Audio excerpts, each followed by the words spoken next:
శ్రీశైలం ఎడమగట్టు కాల్వ tunnel వద్ద ప్రమాదం జరిగింది. దోమల్పెంటలో ఎస్ఎల్బీసీ ఎడమవైపు సొరంగం 14వ కిలోమీటర్ వద్ద టెన్నెల్లో 3 మీటర్ల మేర పైకప్పు పడిపోయింది. ఉదయం 8:30 గంటల సమయంలో ప్రమాదం జరిగినట్లు తెలుస్తోంది. ఎడమ సొరంగం వద్ద 4 రోజుల క్రితం పనులు మళ్లీ ప్రారంభమయ్యాయి. ప్రమాద సమయంలో టెన్నెల్లో 50 మంది కార్మికులున్నారు. పలువురు కార్మికులు టెన్నెల్లో చిక్కుకోగా 3 కార్మికులను సిబ్బంది బయటకు తీశారు. గాయపడిన వారిని జెన్కో ఆసుపత్రికి తరలించారు. టెన్నెల్లో సహాయక చర్యలు కొనసాగుతున్నాయి. ఘటనపై ఇరిగేషన్ అధికారులు వివరాలు సేకరిస్తున్నారు.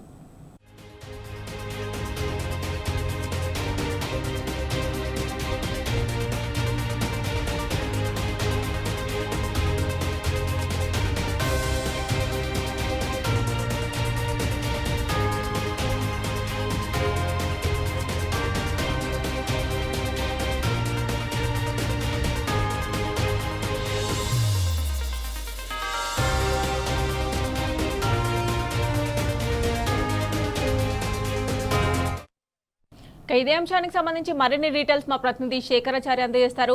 శేఖరాచార్య, చెప్పండి. శ్రీశైలం ఎడమగట్టు కాల్వ టెన్నెల్ వద్ద ప్రమాదం జరిగినట్లుగా తెలుస్తోంది. టెన్నెల్లో 50 మంది కార్మికులు కూడా ఉన్నట్లు సమాచారం అందుతోంది. ఎంతమంది గాయపడ్డారు? అక్కడ ప్రస్తుతం అప్డేట్స్ ఏంటి? మమత, ఈ నాగర్ కర్నూలు జిల్లాలోని అమ్రాబాద్ మండలం దోమలపెంట సమీపంలో ఉన్నటువంటి శ్రీశైలానికి సంబంధించినటువంటి ఎస్ఎల్బిసి టెన్నెల్ వద్ద ఉదయం ప్రమాదం జరిగింది. ఎస్ఎల్బిసి ఇన్లెట్ టెన్నెల్ వద్ద 3 మీటర్ల మేర పైకప్పు పడిపోయినట్లుగా మనకు అధికారులు చెప్తున్నటువంటి పరిస్థితి కనిపించింది. ఎడమవైపు సొరంగం 14వ కిలోమీటర్ వద్ద ఈ ప్రమాదం జరిగినట్టుగా జరిగింది. ఉదయం 8:30 గంటల సమయంలో ఈ ప్రమాదం జరిగింది. కాస్త ఆలస్యంగా కూడా బయటకు వచ్చినట్టుగా మనకు చెప్తున్నటువంటి పరిస్థితి కనిపిస్తా ఉంది. ఎడమ సొరంగం వద్ద 4 రోజుల క్రితమే మళ్ళీ ఈ పనులు అయితే ప్రారంభమయ్యాయి. అయినప్పటికీ శ్రీశైలం ఎడమగట్టు కాల్వ టెన్నెల్ వద్ద 4 రోజుల క్రితం ప్రారంభమైనటువంటి పనులకు ఈ రోజు ప్రమాదం జరిగినట్లుగా తెలుస్తా ఉంది. అయితే పైకప్పు ఊడిపడంతో స్వల్ప గాయాలతో కొంతమంది కార్మికులు బయటపడ్డప్పటికీ చాలా మంది కార్మికులు కూడా క్షతగాత్రులతో కూడా కొంతమంది బయటకు వస్తే వాళ్ళను పక్కనే ఉన్నటువంటి జెన్కో ఆసుపత్రికి అయితే తరలించినటువంటి పరిస్థితి కనిపిస్తా ఉంది. మొత్తంగా చూసినట్టయితే ఈ ఉదయం జరిగినటువంటి సంఘటన వెళ్ళినటువంటి క్రమంలో ఈ రోజు కార్మికులు 40 నుంచి 50 మంది కార్మికులు అంటే షిఫ్ట్ వారిగా అక్కడికి వెళ్ళినట్టుగా అధికారులు చెప్తున్నటువంటి పరిస్థితి కనిపిస్తా ఉంది. అయితే పూర్తి స్థాయిలో అక్కడ 7 మంది మాత్రం గాయపడినట్టుగా, ఒక 3 బయటికి వచ్చి వాళ్ళు అయితే ప్రస్తుతం అయితే చికిత్స పొందుతున్నారు. పూర్తి అధికారులు అయితే ఇప్పుడు వాళ్ళను అంటే రిస్క్ చేసి బయటకు తీసుకొచ్చే పనిలో ఉన్నారు. కొంతమంది అయితే నడిచి వస్తా ఉన్నారు. ఏదేమైనప్పటికీ ఈ సంఘటన జరగడం దురదృష్టకరం అని చెప్పేసి ఇప్పటికే జిల్లాకు సంబంధించినటువంటి ఎస్పీ అక్కడికి చేరుకున్నారు.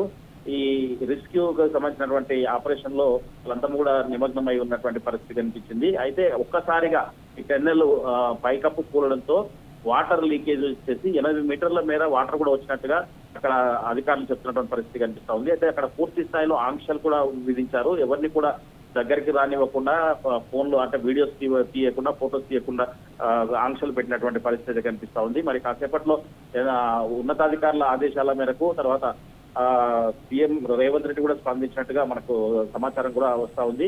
మంత్రులు కూడా అక్కడ చేరుకుంటున్నట్టు కూడా సమాచారం వస్తుంది. మొత్తంగా ఈ టన్నెల్లో 4 రోజుల క్రితమే పనులు ప్రారంభమయ్యాయి.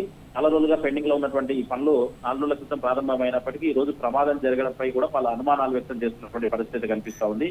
మొత్తంగా ఈ టన్నెల్ ప్రవాహం అయితే దీంట్లో ఒక్కసారిగా వరద ప్రవాహం రావడంతో రాబిల్స్ కంపెనీకి చెందినటువంటి ఒక 2, జయప్రకాష్ కంపెనీకి చెందినటువంటి ఒక 5 సిబ్బంది దాంట్లో చిక్కుకున్నట్టు కూడా సమాచారం తెలుస్తా ఉంది. ఘటనా స్థలంలో అయితే పూర్తి నీటిమయం కావడంతో దాంట్లో చిక్కుపోయినటువంటి 7 మాత్రం వాళ్ళ అంటే వాళ్ళకి అసలు ఎట్లా ఉన్నారు, ఏం జరిగిందని చెప్పేసి కూడా పూర్తిగా తెలియట్లేదు. కొంతమంది బయటకు వచ్చిన మాత్రం చికిత్స అయితే అందిస్తా ఉన్నారు. పూర్తి వివరాలు కాసేపట్లో అయితే తెలిసే అవకాశం అయితే ఉంది. Right Shekharachari, thanks for updates.